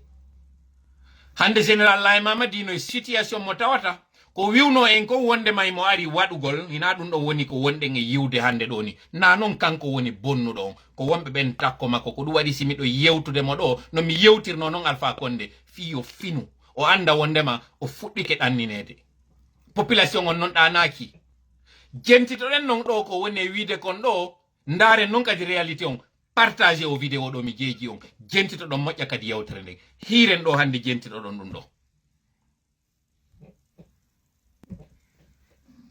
Les prises de position religieuses, ethniques, régionalistes. Les prises de position religieuses. les prises de position religieuses. C'est pas pour rien mais le frère nous de ko équipe wotdo enregistrement wadi o vidéo. Wadi ben kadi golle dum do ko yimbe forube moƴƴa. Mais si tawi goɗɗo eno wadde goɗɗum ko tawata il n'est pas du tout à l'aise tant on non le temps presse il faut goɗɗum wadde parce que préparation anda ko combien de fois hino waɗede fuɗɗite si tawa finalement yo accite yer ɗum ɗo feƴƴa ɗum ɗo mi natan taw ɗin détail technique ji ɗo je vais vous l'épargner kono ko hollugol on tun kuwakiji waɗuɗi ɗi nder ton on sikkay non ko mere mi sabotage o na sabotage mon e wadde kono si ɗengal towi hakkil soray ko fiyon wawo faamude moƴƴa est ce que ko kanko windi discours on si ko kanko winduno kadi discours on est ce que mo maîtrise moƴƴa sujet mo woni yewtude o moƴƴa film fiyon wawo faamude moƴƴa kam mi wi on parce que mi faalaka yomi gayno ɗo direct on tun direct ji fuɗɗo ƴawde ɗo ma poste ji fuɗɗo ƴawde ɗo yanana général Laye Mamadi. Cela n'est pas mon intention, c'est pas ma démarche en tout cas. Comme j'ai dit, il est celui-là que nous devons sauver de la même manière qu'il nous avait sauvés. Donc qu'on se comprenne très bien à son niveau. Je suis en train de faire des critiques objectives. Voilà pourquoi c'est que je suis en train de dire, je le base sur des faits objectifs. Pour ceux qui me connaissent, j'essaye d'être le plus objectif possible. D'abord envers moi, mais envers ce que je suis en train de traiter. Donc, femme tire moƴƴa on parti donc. Wata mi gayno ɗo tun woɓɓe fuɗɗo ɗo nangugol yugol Laye Mamadi o waɗi ɗum ɗo ma o waɗi ɗum ɗo. Famotire moƴƴa ko mi woni e yewtude konko ko iwtiri ɓaawo makko kon kanko woni ko hanuɗen famude. Continue non kadi discours o. N'arrange que ceux qui nourrissent des ambitions individuelles. J'en appelle au sens des responsabilités de tous les acteurs, notamment les sages et les religieux, pour œuvrer à la paix, à la réconciliation et au pardon durant cette période de transition. Mes chers compatriotes, Waden non frendo, kawido qu'il appelle les gens, les sages et les religieux à la cohésion, à la réconciliation. Joni non goɗɗo wiwɗo ɗum ɗon ina wadde ɗum ɗon. Ko non no wawirta ƴettude décision innitirgol aéroport neɗɗo mo tawata go'o ɓayo ari ka laamu ko kanko waɗi fuuta koye janngu pulal hot gine janga maninka bas gine janga koko lala ɓeɓe wontirɓe ɓen foore janga jalek ji maɓɓe ɗin ton taw ɗon o ƴettali gine en fof o waɗani en sifa ko Sénégal mari kon yo fo wowlu olof fo wowla français malien ɓe yo fo wowlu bambara fo wowla français ainsi de suite ivoirien ɓen wowla kañum kadi ko wowlata kon ko ɓuri ko majoritairement jula e français kanko ari o waɗi ɓe fuuta ɓen koye ɓe wowlu pulal si on fonctionnaire jo mo fuuta yimmi ke o yehi bas guine o wata nantodirde on fonctionnaire jo wonɗo on bas guine joni noon oɗo est ce que ko inisowo guinéemɓe ɓen on taw ɗon ka o mayata yimɓe ino e kasoji sifano ari ɗo ni kanko no wayi wasi o ƴetti o aéroport o initramo Alpha Condé mo itti on o ƴetta noon goɗɗo joginoɗo lagine ɓuri ko Alpha Condé joginoɗon ma sifa ɗum o initira on aéroport est ce que onon hakkil mo wawi nangude ɗum ɗon est ce que hakkil sakite nde yewtere ɗo mi jeeji on 5300 nane ari 5400 personnes page ji moɗon ɗin chargé ɗi partagé o vidéo ɗo miɗo andi niɓɓi kono mi faala vraiment yon sakito oɗo moƴƴa famin koye honɗum wona moƴƴa mi wi on nde ñande jilli e mbile kono taw aru jooɗo ɗon on partage non natirɗa e direct o mi jeejima an o hewtuɗo ɗo joni partage direct o mi faala yon famotirɗo o moƴƴa sengo ɗo Sékou Touré on taw ɗon élite ji ɗin fof ko lagine taw atti hendade indépendance ko ɗum o fuɗɗori yewtere nden après 63 ans d' indépendance yo taw pays ji go heɓuɗi indépendance ɓaawo meɗen hiɗi développé hande ɗo ɓuri men enen ko mbo wonno base ɗum ɗon le même Sékou Touré tawa kanko acte ji ɗo adoto waɗude ɗin ko réhabilitugol on ɗon est ce que hakkil nangi ɗum ɗon arɗo non wowli ɗum ɗo est ce que hari ɗum ɗo ko besoin du moment est ce que ça c'était impératif est ce que c'était opportun de le faire réponse on elle est simple ko ɗum non seigneur Robert Sara wewti wowli continue non kadi fayi yewtere nden ɗo fiyen wawi yiwde anden est ce que ko général Laye Mamadi woni ko laami en fewn ɗo est ce que woɓɓe ko kadi woni ko laami faamo moƴƴa ko honɗo wonɗum wona yiltitoyɗen ɗo non e yewtere Alpha Condé no wiwno nden, je ne laisserai pas ce pays dans les mains de bandits. Jentite ɗum ɗo. La situation ne pouvait plus durer. Vous avez approuvé notre démarche. Vous continuez de l'approuver. La situation ne pouvait plus durer. Vous avez approuvé notre démarche. Vous continuez de l'approuver. Oyini alhaali on no lagine wonirno ɗon wata no continue. Je suis d'accord avec lui. Koko mi wowluno kañum kadi kanko kadi wari o filliti ɗo. C'est bien. Jusqu'ici meɗen nantodiri. Oyini wo en approuvi non ko woni e wadde ko. C'est que en jaɓino woni e waɗirde non. Oui, en jaɓino wonno waɗirde non ka fuɗɗode. Quand on est d'accord avec Mako, c'est là où il dit que nous continuons d'approuver. Mon général, là, on continue plus d'approuver.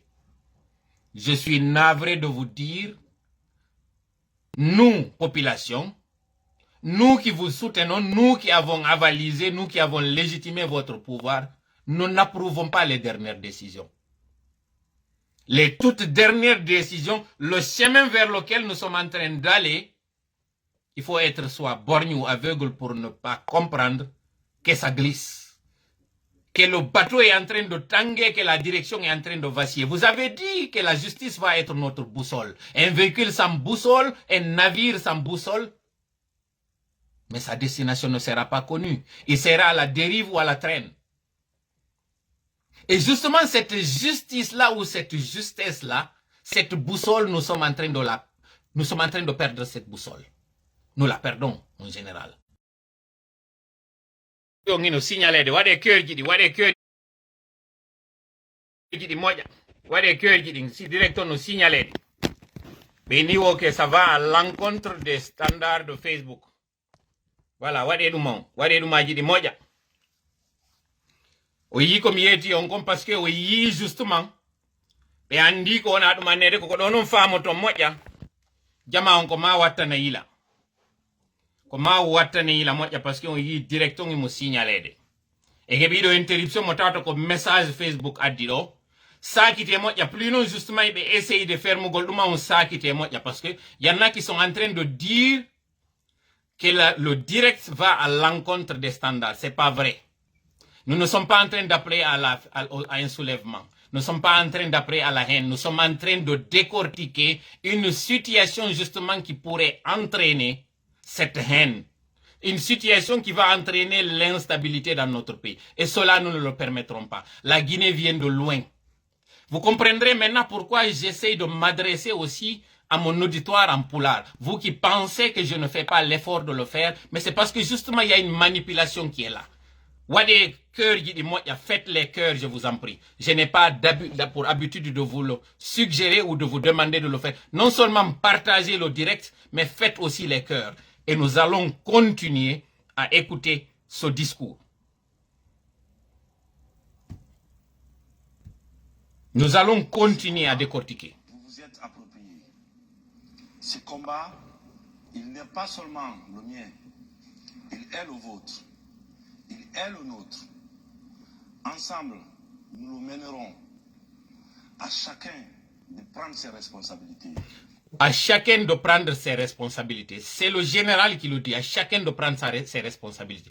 Nous, peuple, justement, nous prenons nos responsabilités, mon général. Parce que des individus veulent phagocyter cette transition pour justement la bafouer. Nous ne le permettrons pas, mon général. Vous n'êtes pas allé à la mort pour que cet engouement s'arrête en si beau chemin. Ce n'est pas du tout possible. Vous avez sauvé la Guinée d'une situation que personne ne pouvait imaginer, d'une situation que personne ne pouvait prédire. Il est temps que ce peuple-là vous réveille, qu'on vous alerte que vous êtes en train de prendre un mauvais chemin, mon général. Parce que votre discours que vous avez pris là, il contraste avec la réalité. Je vais continuer, je sais que vous avez dit que certaines de vos actions sont incomprises, qu'il y a de l'incompréhension, qu'il y a de la frustration. Et c'est justement cette incompréhension que je suis en train d'exprimer aujourd'hui. Wade cœur jidim partager kadi directon. Be wadi restriction e makko, wombe ndarude dum on andini men que wombe ndarude be no buri be wombe yaltitude do partager moƴƴa. Partager moƴƴa parce que en wata hande kadi de inade do dano den dana golande kadi gasata do. wombe bawo wombe wadde koko be ne wadde do ben on fama non fiyon dun tola no attaquer on fala do non kondu wadi so ya page attaque noma o do non kadi page on va pas le permettre gentité moƴƴa yewtere nden gentité moƴƴa parce que en joni ngalal go essentiel on. De multiples défis sont en effet devant nous. Partagez. Des défis sécuritaires dans un environnement sous-régional particulièrement menaçant. Il mari défi sécuritaire justement do kadi mi wada pause do ka défi sécuritaire ka justification ji ko non o wadiri mesure ji ko o yewta justement o ina ko dans une situation sécuritaire justement mon général nous n'avons pas voulu dire certaines choses qui sont d'ordre de sécurité nationale parce que nous estimons que notre pays mérite que certaines informations ne soient pas du tout développées. Nous comprenons la motivation et le souci qui est derrière cela mon général. Nous sommes conscients. Mais cela n'est pas pour autant des raisons que certains de vos collaborateurs pourront vous vendre et vendre la peur pour que vous preniez certaines décisions. Il n'y a pas péril à la demeure, mon général. Ko non woni e yewtude en kanyum mon général ko wondema situation on ka wonde non ka leydi région on non tigi himo exposé e risque on no risque ko non ko terrorisme ko djihadisme ko dum don woni ko faala yewtude en non. On nani o communiqué mo représentation Belgique on waduno par rapport et ko ina kon terrorisme c'est pas exclure en Guinée. En nani dum non vous l'avez bien entendu. Mais est-ce que c'est une raison pour que le peuple ne soit pas du tout au courant de certaines choses qui se passent dans le pays? Ma réponse c'est non. Gentité mo yanon kanyum kadi continuer parce que comme on est wolden kon koy goddum yone bazade. Des défis économiques pour enclencher enfin le cycle de notre développement. Nous devons nous concentrer sur l'essentiel bien sûr, qui est nos besoins, afin de mieux profiter de nos richesses au lieu de les dilapider. Nous devons instaurer la culture de la probité et quelle que soit l'austérité qui en découlera. En ce début d'année, je souhaite partager avec vous notre vision. Le moment enfin est venu. Le moment de créer un véritable État, notre État. Le moment de refonder la nation, notre nation. La nation de nos rêves. La nation, c'est l'unité. C'est se projeter dans la construction d'un avenir commun. C'est un peuple qui se sent guinéen. Au-delà de ses origines. Wade cœur jidin, continuez wadugol cœur jidin. Be signal de duma wade cœur jidin. Ce sont les enfants. Mi lo sivu de kaduma do be yaltinde do duma jidin wade cœur jidin. Partagez kanyum kadi, partagez directement. Be wadi restriction e makko, partagez directement. La nation, c'est cette conscience d'un destin partagé. C'est la capacité à se rassembler pour être plus fort encore. C'est la capacité à se rassembler pour être plus fort encore. Faisons une pause à ce niveau, mon général. Daroden do non joni seeda jentitoden do ko yewti don ko. Ko honno rassemblement ko tawta kombe ni CNRD, Comité pour le rassemblement. Comité national pour le rassemblement. Est-ce que Jama on fait une rassembler? Comment on peut rassembler des Guinéens sur des sujets où il n'y a pas l'unanimité? On ne peut pas avoir l'unanimité justement. Mais là où justement les gens ne peuvent pas du tout comprendre la démarche. Comment prétendre cela ou aboutir à cela mon général? Là il y a un autre contraste. Si vous voulez traiter les Guinéens au même pied d'égalité, les avoir pour vous soutenir dans votre démarche, il faudrait que vous vous défériez de ceux-là qui sont en train de vous donner des conseils qui ne vont pas dans ce sens. Comme j'ai dit, c'est pas à vous que je m'en prends, mon général. Mais c'est à ceux-là qui sont en train de faire un gouvernement parallèle. Mi raɓɓinɗina ɗo mi diwa ɗo seeɗa mi yawya ɗo vers café parce que direct meɗen o tongi alors qu'en hewtali noon deuxiéme point meɗen mo falɗen noon kadi yewtude ko ɗum woni cerbère o fiyen wawa famude noon moƴƴa ko ɗum waɗi si suɓani ɗen ɗum ɗo donc miɗo arde mi cikkoyo ka 9e minute ɗo. Notre unité. Ils décrédibilisent nos institutions. Ils sont à l'origine des crises cycliques qui déstabilisent les fondements de notre État. Qui sont-ils, mon général? mi yiltito ɗo komi fuɗɗori kan nefɗon c'est pas pour rien parce que o wowlu fi yimɓe yiltitoɗen non anden ko wonɓe woni ɓen ma ko won ɗum woni ɗum partagé moƴƴa direction Guinéennes et Guinéens, partagé moƴƴa notre Guinée est fragile. Elle l'est du fait des dysfonctionnements qui sont très nombreux et qui fissurent notre unité. Ils décrédibilisent nos institutions. Ils sont à l'origine des crises cycliques qui déstabilisent les fondements de notre État. voilà Ils enfantent violence et souffrance, répression et désolation. La justice sera pour tous, y compris les gouvernants. Nous allons régler ces dysfonctionnements. Nous n'allons pas décréter le changement. nous allons le construire Nous le construirons ensemble, brique par brique. bien Pour cela, mon général nous sommes en train de construire cet état nous sommes en train de construire cette nation et notre devoir notre contribution pour construire cette nation justement c'est de vous alerter lorsque cela n'est pas en train d'être le cas mon général. Comprenez bien que je ne suis pas votre ennemi, je ne suis pas votre opposant, je suis votre soutien, je suis votre allié. Mais mon soutien ne veut pas dire l'être aveuglement lorsque je suis en train de constater comme plusieurs Guinéens, comme bon nombre de Guinéens, que vous êtes en train de prendre un chemin, ces chemins défendus. Vous avez bien fait le diagnostic de ce qui entraîne ces crises cycliques, ces crises à répétition. Vous avez donc là devant vous le diagnostic de la maladie dont souffre la Guinée. Et vous avez aussi le remède entre les mains. Sauf que plutôt que de prendre le remède, vous êtes en train d'aller vers celui-là encore qui va aggraver la maladie. Et yi kanko tigi o yewti kon ɗum woni problème la Guinée on. Ko ɗin woni e addanden ɗo o ini problème la Guinée on. La Guinée taw déjà hiɗen lo'i hiɗen woni fragile. Hiɗen exposé parce que crise ji ɗin ko répétition ɗi waɗay ɗi arta ɗi iway sikke ɗi yehime ɗi artita fo no jiɓi kon ɗum woni heɓude laggine on koye waɗu un pas en avant 2 pas en arrière fi hon ɗum ko ɗum noon woni en e yewtude ɗo. il faut un peu de temps. C'est donner le temps de poser un diagnostic juste. C'est donner le temps d'identifier les vrais problèmes. C'est donner le temps de prescrire les bons remèdes. Ce sera le rôle du CNT qui sera constitué très bientôt. L'abondance de candidatures a retardé la mise en route que j'aurais souhaité plus rapide. À ce niveau, je ne suis pas d'accord avec vous, mon général. Je suis d'accord avec vous que c'est le CNT qui doit se charger de ça. Je suis d'accord avec vous qu'il y a une abondance de candidatures.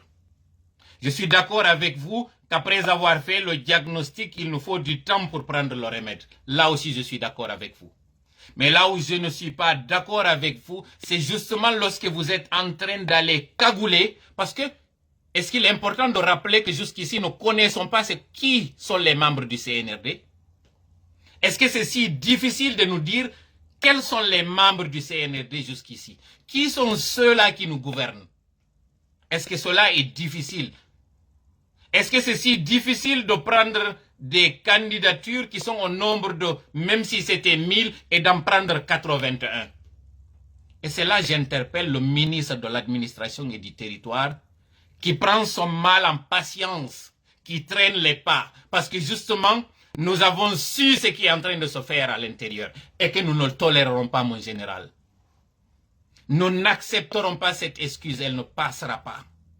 Cette excuse, elle est très légère. Parce que de la même façon que vous vous êtes imposé le soir du 5, la nuit du 5, je veux dire, c'est de cette façon-là que vous devez vous imposer pour nous asseoir sur CNT. Et c'est là justement que je vais aller aussi à une autre essentielle quand vous avez parlé d'assises nationales. Écoutons ce qui va suivre. Le CNT nous proposera un chronogramme consensuel. Chaque force politique et sociale de notre pays s'y reconnaîtra. Il nous proposera une nouvelle constitution. Cette nouvelle constitution consensuel sera adopté par référendum. À la suite de ce processus, nous organiserons des élections. Élections communales d'abord, législatives ensuite et enfin le scrutin présidentiel. Avant bien sûr... Je ne veux pas voir de commentaires ici de ceux-là qui viendront dire ici « Vive CIFD ». J'en ai marre de voir cela ici parce que cela n'est pas le sujet. Je vous en prie, j'ai du respect pour vous. Ceux-là qui viendront ici faire de la propagande du CIFD, ce n'est pas le lieu ni le moment. Nous avons un sujet capital qui est celui de décrypter la situation du pays. Ce n'est pas le lieu pour venir ici faire la promotion du CIFD. Vous ne comprenez pas ce qui fait cela, alors je vous en conjure, épargnez-moi ces commentaires-là ici. Si quiconque fait ici un commentaire pour le CIFD, il sera bloqué par ceux qui sont les administrateurs de la page. Je vous le dis et je le répète pour la dernière fois. Vous comprendrez pourquoi je suis frustré par rapport à ça. Parce que vous êtes en train de créer un amalgame qui n'a pas lieu d'être. Arrêtez-moi cela ici, s'il vous plaît. Nous sommes en train de nous adresser au CNRD et c'est le peuple, même si je n'ai pas la légitimité de parler à sa place, qui est en train de parler. Ce n'est pas le CIFD. Dehors ici, je vous en prie. Voilà. Ne me provoquez pas parce que je ne suis pas du tout aujourd'hui content. Je ne suis pas content. Donc, laissez-moi régler ce qu'il y a à régler. N'en créez pas, je vous en prie. Mais il faut que yon ardo et créer yon office CIFD. Walina ne lan CIFD to. J'ai un message à passer. Je veux que ce message soit entendu. Voilà. CIFD dehors. Administrateur, ben kalamu yudo no wola do fi CIFD yaltina ne la monderdo. J'ai du respect pour vous, mais c'est pas le moment. Na du wonne do hande. Le pays est en danger. La situation elle est critique. Ils don't arrêter do wonna mi fi CIFD. C'est quoi ça? La crédibilité des scrutins et la crédibilité des résultats. Je pense ici notamment à la liste électorale, à l'établissement des bureaux de vote en zone rurale. Ce n'est pas simplement une question de logistique, c'est une question d'équité et d'égalité des droits entre tous les Guinéens. Faites-moi confiance, je suis là pour servir, pour vous servir bien sûr. Et le moment venu, le pouvoir, je vous le remettrai. Justement à ce niveau, Wadendo di pose. Faites-moi confiance. Je suis là pour servir. Pour vous servir bien sûr. J'ai commencé à l'entendre par dire toute décision qui est faite pour nous, sans nous, elle est faite contre nous. Jusqu'ici, quelle est cette chose que vous avez faite en commun accord avec le peuple? Il n'y a pas d'assemblée. Qu'est-ce que vous avez fait avec la classe politique que vous avez ignorée? Quelles sont ces personnes-là qui sont en train d'agir en nos noms, Monsieur le Président? Si vous êtes en train de dire que c'est de manière consensuelle que les choses se feront. Aujourd'hui, qui est en train de sélectionner ces candidatures? Est-ce que nous pouvons justement avoir une transparence par rapport à ces candidatures? Pourquoi vous n'aviez pas fait un garde-fou, un pare-feu pour faire des critères déjà d'acceptation de ces candidatures? Pourquoi nous nous sommes retrouvés avec cette pléthore de candidatures? Comment est-ce que cela a été possible, mon général? Donc, de be inna do wonde makko yen holo be kanyun général be jonnita yen pouvoir on c'est bon. Mais si be inni wonde mak élection ji wadete dinko de manière consensuelle en tawdete mudum. Haka fewndi do konnum wada ko tawata en consultama assemblée nationale ala. Classe politique tawbe be innama ko ben lamoy to ko homboy mabbe woni ko bannita ko nay wadede ko yibe écarta. Ko be do non woni fokkiti kalamu. Quel est l'agenda? Mi fala dun do yobe labbinan en dun don do. Aw may non kadi parce que plus il parle, plus on voit encore plus clair. Continuez do non joni kanyum kan parce que justement si en andu no pete kombe wonno CNRD e wawa no wiide oui CNRD ko bedo e be représenter. Mais c'est tout le corps militaire et paramilitaire. C'est toutes les forces armées woni CNRD. Donc Haïtawano benka wallita go répression on fait de alpha, ça veut dire que ceux-là aussi font partie évidemment. Si ceux-là aussi font partie du CNRD, ils ont été silencieux jusqu'à ce que vous preniez votre responsabilité. Ceux-là ne peuvent pas agir en notre bon-être, pour notre bien-être, pour notre bien. Parce que justement, ils ont été là, ils sont à la base, certains d'entre eux, de nos maux, de nos malheurs. Donc alors, commençons par dire qui sont les CNRD, qui sont les membres. Consultez les gens, faites-leur part de ce qui se passe. On ne peut pas avancer cagoulé comme ça. Ce n'est pas un bal masqué, mon général. Jentitore non kadi yawterne en ƴetti déjà tamme o vidéo ɗo partagé mo mi jeeji on miɗo andi ko simi gayni oɗo clash on o fuɗɗoto mais mi précise ɗo ce n'est pas entre population et le président en tant que tel. C'est entre ce peuple qui est opprimé et ces gens qui sont en train toujours de phagocyter le système. C'est contre ceux-là que nous nous élevons. Nous ne le permettrons pas parce que cette fois-ci, cette transition-là, elle ne doit pas du tout échouer, elle doit être protégée et le général doit être aussi protégé. Et sa protection commence par lui dire quand ça va et quand ça ne va pas. Nous ne le permettrons pas. On ne se le permettra pas et c'est pourquoi on dénoncera. Donc, yewtere nden jonnitende continue kañum kadi yo non ka ɓuri mi mapinoyde ɗon non joni ka yewtere. À vous, peuple de Guinée, en entendant, la Guinée ne déraillera pas parce que je ne faillirai pas. Elle ne vacillera pas non plus parce que je ne tremblerai pas. Ma détermination pour ce pays est sans limite. C'est bien, mon général. La Guinée ne vacillera pas. Elle ne tremblera pas. Elle ne reculera pas parce que vous êtes la Guinée. O ini wondema, o rekilata, o hulata, o denyota ko diunata, o waday ko hani wade grikon. C'est bien jusqu'ici. Mais est-ce que ka feundi den doni ni partager directement mi jeji on partager ne indirectement. Mi fala vraiment partager directement parce que min ko mi reni comme do yide yimbe no ina 6000 no yide 7000 min be bloqué no ande kan mi ala yide ko jello jogi tonni be fermino dum an doni hawnaki en gayno direct meden on do taw heben sonja doni taw mais je m'en fous de ça pour le moment taw message on ko ma o hewta mi anda ko en jello woni doni me partager mo ya directement jentite do wi o rekilata ko wi non o rekilata ko parce que o wallito to leydi la Guinée awa nous aussi on ne reculera pas. O rekilon e waɗata mo kay rekilali ɗon adona kadi ɗo rekileten fewno ka tawata ɗum justement en ɓatike objectif o continue noon yewtere nden ɗo par ce que o inni ko ma wallidiren en fof leydi ndi ndi marsa. Je vous garantis que le temps des errements est terminé. Le temps des saignées de toutes sortes est révolu. Le rôle qui m'est dévolu, c'est de conduire cette transition au terme de laquelle nos larmes auront tari, nos rêves refleuris, nos cœurs seront apaisés et nos conflits dissipés. Cela passe par une écoute, un dialogue, un consensus, une concertation, mon général.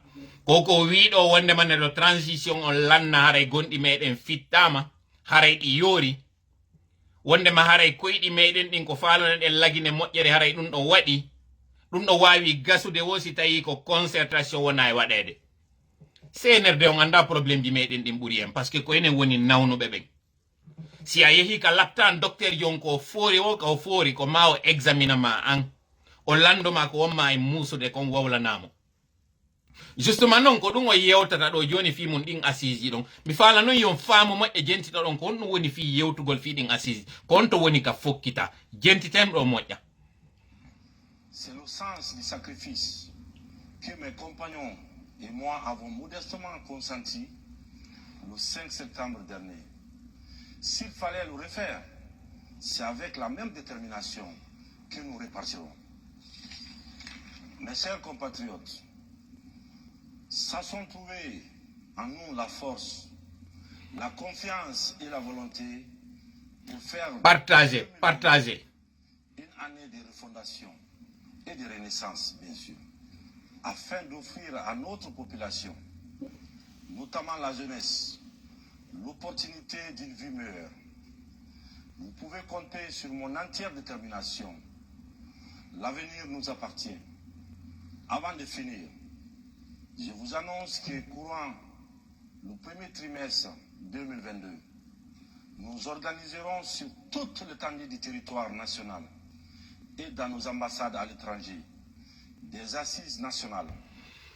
Gentite non o parti ɗo yandi fi Allah ɗo ko mami waɗata o pause mi faala vraiment yon sendituɗo moƴƴa fi yon waw famude ko mi faala ko yen yiwɗo mi faala yen famuɗo moƴƴa o parti ɗo ko yewtiɗo kon fof ko diagnostic ari o wonno wadde miɗo frenude hari mi andina en ko tawata kon haray faminaki moƴƴa mi famina e moƴƴa mi faala non o parti ɗo moƴƴa yen jentitomo ɗo moƴƴa. Je veux vraiment que vous écoutiez cette partie là attentivement.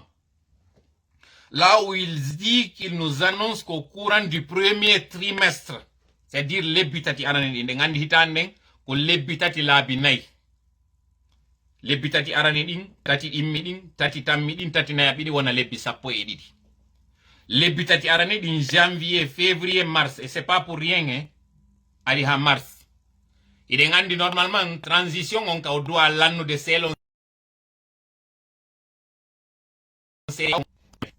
ibe signalude waɗe cœur ji ɗin wotan weddito e cœur ji ɗin envoyez les cœurs, faites les cœurs, envoyez les cœurs, partagez kañum kadi directement parce qu'ils sont en train de signaler le direct, ils sont en train de signaler le direct. Faites les cœurs et partagez massivement. Comme je vous ai dit, selon la CEDEAO, la transition c'est 6 mois. Selon ce cas, 6 mois s'arrêteront au mois de mars. Ça, comprenons-nous déjà que c'est au mois de mars que cette transition doit se terminer selon la CEDEAO. Ce qui n'est pas du tout tenable et nous en convenons. Ce n'est pas du tout réaliste comme chronogramme, comme calendrier. Mais si vous dites qu'il y aura des assises nationales au cours de ce premier trimestre, ça veut dire que le CNT nous ne l'aurons pas d'ici là, parce que cela était le rôle du CNT de parler des problèmes de la Guinée. Ça déjà, c'est ma première lecture. Ensuite, deuxième lecture, c'est que vous vous êtes inspiré du Mali pour faire des assises nationales. Qu'est-ce qui aura servi alors ces assises que vous aviez faites au palais, où vous aviez rencontré les personnes? Je suis d'accord que vous parlez de l'intérieur du pays et des ambassades. C'est différent. Mais lors de ces rencontres, c'était les représentations de tous les pays, de tous les Guinéens, de l'étranger et du national qui étaient devant vous lors des rencontres. Vous avez rencontré les religieux, vous avez rencontré la société civile, les partis politiques et j'en passe. Donc ça veut dire que ces rencontres-là sont parties à l'eau. Donc ça, c'était juste une perte du temps. En réalité, quand j'avais dit ici que l'exemple malien est en train d'inspirer la Guinée, ce n'était pas du tout fortuit. Et sachez très bien que le cas malien est différent du cas guinéen. Et surtout lorsqu'on sait que ces assises au Mali ont enfanté une proposition que vous a dit 5 ans de transition. Une transition au-delà de 2 ans n'est pas une transition mais un mandat. Et c'est là justement que je vais arrêter la discussion. Mi yilti todo e pula. Bini wo lebitati aranidin assise nationale yi waɗay dans tout le pays, à l'intérieur du pays et ka ambassade de représentation internationale. Sendite moƴƴa yewtere nde. Sendite moƴƴa. Bloc on kala on wonɗo e wadde ɗo sama kala wi. Wonɓe ndarde ɓen. Are bloc on ɓen ɗon on kala wonɗo e wadde pagawi nder ɗo onon administrateur ɓe ɓen et modérateur ɓe ɓen yaltineɓe nder ɗo. C'est très simple. Goɗɗo wonɗo arde ɗo taw o yiɗali kon e wadde directement o nanga signal ko, il faut que la personne soit virée. C'est une lecture politique que je suis en train d'appeler à la haine. Je suis en train de décortiquer une situation. Donc, muññoɗon ko tawata ko miɗo yewde moƴƴa e français. Miɗo andi ko pulal faal ɗum nande moƴƴa ko moni e yewde kon. Mais mi yewta kadi e français parce que yiɓe wiwde ko moni e wiide ɗo kon ko propos haineux. Ko ɗum ɓe woni signal de direct o. Ɓe inna ko miɗo appel, miɗo noddude à l'insurrection. Parce que justement yiɓe andi, peuple on si andi direct on kañum kadi signalama o darta. Kadi. Mais ɗum darnata en ɗo tanke woɓɓe ino woodi waɗe cœur ji ɗi moƴƴa. Ɓe inni assise ji waɗay. Joni noon taw yeggitu premier page ɗi CNRD wanno on ka ɓe ari ɓe ƴetti laamu ɓe noddituno yimɓe ka pale. Yewta inna ɓe nani probléme ji. Joni go kadi waɗitoyte fiyon ɗum ɗin assise ji ɗon waɗitoyte. En réalité, ko ɗum holli wondema CNT on awo joƴƴintake taw par ce que si CNT on joƴƴinanoma ko CNT on waɗayno rôle ko aynete ɗon ɗin assise ji deuxième man kañum kadi ɗin assise ji ɗon ko ka tamperde sakkitoroye wiyagol wondema ɓen ɗon ɓe proposi wondema konko ɓe wi ɗon fof ɓe mari probléme ji ɗi gasata e nder ennan ɗi gasata e nder 2 ans mais plutôt 3 ans et plus ko ɗum ɗo woni ko huulako par ce que maali ko ɗum waɗi mi wolino ɗo ñande go minni ko woni e feƴƴude ko maali ko ɗum woni e inspirude joni noon pliiɗen yawde pliiɗon yiwde ɗum ɗon alors que noon ka maali en on e ka guine en on ina gootum wawata gasude fes kadi ɗon ɗiɗi ɗi yaada yimɓe si putte tewtike ñebbe ƴawi ko ɗon noon andoyte waɗe cœur ji ɗin taw weddi to kala natuɗo nder ɗo yo waɗu cœur ji ɗin waɗa kadi partage ji ɗi waɗen ɗum en wata wadde ko ɗum on fof joni noon aren noon e kam inni ɗon wondema CNRD on est ce que inaɓe cerbère ko ɗum woni cerbère kam mythologie grecque aynude yiite ngen yiite jahannama we ngen ko cerbère ndun innete ɗum mbareru ndu mari ko e tati ɗen ko e tati ɓe inni ko ɗi représenti hoore goo ko passé on présent on e futur on mi andina on noon ko mythologie mon e yewde fi mungoy no wayo ka wiyeten ko malikil courbiyu ayninaɗo yiite ngen kamɓe noon ka croyance grecque gréco romaine cerbère ko ndum bare rôle baleru no mi anda so vidéo on o daraki est ce que ino nanade est ce que vidéo on o daraki est ce que vidéo on no continue waɗane lan commentaire mi anda est ce que vidéo on ino continue parce que mi yeeso an ɗo darinoke commentaire ji ɗim ɗo yiide ɗi ƴawa kono ɗum on darinoke est ce que ino nanade yewtere nden est ce que ino nanade est ce que vous m'entendez partagez au maximum est ce que vous êtes en train de ok quelqu'un a dit que vous ko wiyete cerbère no wayi wasi wi malikil courbiyu ayninaɗo yiite ngen on cerbère on ndum bareru aynina ndu yiite ngen ko wota wonɓe ɓen ka yiite wota ɓe yaltu ɓe ara ka aduna ga e wonɓe ɓen noon kadi ka aduna wota yahan yimɓe yaltinoya nder ton par ce que woɓɓe goyno woodi wonɓe yetade ɓe ɓe soñji nder ton on noon cerbère wiwɗen ko bareru woɓɓe inni e mythologie ji goo ɓe inni ko debbo mais ɓandu ndun ko ɓandu mboddi wo woni cerbère woɓɓe inni ko bareru wiwɓe ɓen ko mboddi windi mari ɗenɗe ɗiɗi kala noon ka politique ka yiwɗa ɓe inni gouvernement cerbère c'est à dire ndum bareru ɗon koyeɓe confisque pouvoir on goɗɗo goo hendotako mo wonɓe ɓen ka pouvoir ɓe protégea ɓe en réalité selon noon croyance gréco romaine on ko Hercule immino yehi nangoy ndun kamɓe hinata ɗon les 12 chantier herculien no tawano e majji yawgol hendo haramo wuuri ko karangoy wawon famude nde yewtere an ɗo mais exemple on c'est pas pour rien mi jonni mo woɓɓe kadi inni ɗen ko e tati ɗon ka cerbère o mari ndum bareru ɗon ngin kulliɗon margi ko e tati woɓɓe inni ko e bolle ko woni rôle muɗum on kañum kadi ko terrorisugol jama o ko ɗum woni ɗum donc a sikkay a waray a taƴay nde hoore ɗo tawa ndeya hoore donc nini sen daari CNRD on ko laymama di yiwɗe kono wonɓe ɓaawo makko ɓen wonɓe e waɗude tapida l'ombre ko ɓen ɗo woni ɗin cerbère ji ɗi wonɗen e yiide ɗo donc mi darna ɗo direct on par ce que o juuɗa ɗo combien de minutes woni ko heɓuɗen ɗo wow en heɓi 1h41 minutes haray mi darowa ɗo mi anda son faami moƴƴe yewtere nden mi fi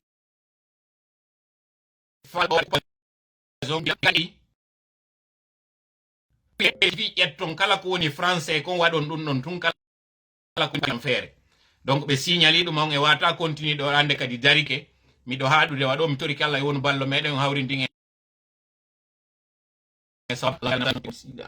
merde modi